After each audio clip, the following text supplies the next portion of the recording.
writings by women about whatever they want to. Writing about issues that need not be related to women alone. They write about anything. They write to whoever they want to. Get the point? It's not women being addressed.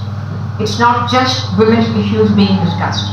Women's literature is a category of writing where all kinds of subjects are spoken about to whoever wants to read them. This is what I define women's literature as. When we talk about literature, as children, you would have come across all kinds of stories, fairy tales especially, where women are often projected as very submissive, very passive, very silent. Or there would be fairy tales where women would be glorified, totally removed from the real woman.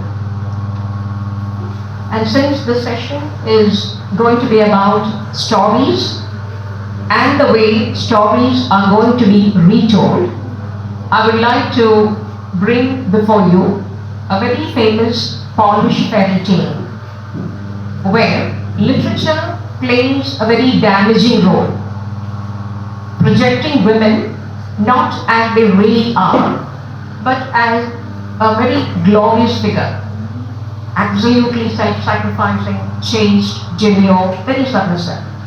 നിങ്ങൾ കുട്ടിക്കാലത്ത് കേട്ടിട്ടുണ്ടോ ഈ കഥയൊക്കെ? ഈ polish കഥ കേട്ടിട്ടുണ്ടാവണം എന്ന് നിർബന്ധമില്ല. Fairy tales കേട്ടിട്ടുണ്ടാവും.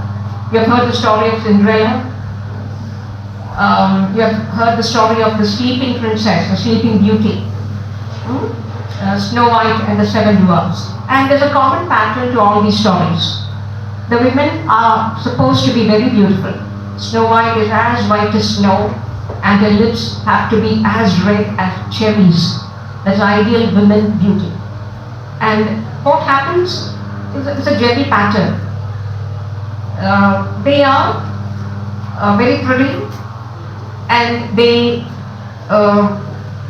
have to get married. That's the ultimate goal of these women. And until they get married, some of them have to be kissed back to life. That's the story of the sleeping princess, I think. She goes into a sleep for so many years, and finally it's a prince who comes riding on a horse, and he kisses her, and she's okay. They get married. Marriage seems to be the ultimate lecture of all these stories.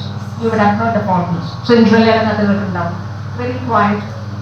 She's tortured by a very cruel stepmother, and then again, it's a prince who comes to rescue her. Snow White and the Seven Dwarfs. Why did Snow White have to go to the forest?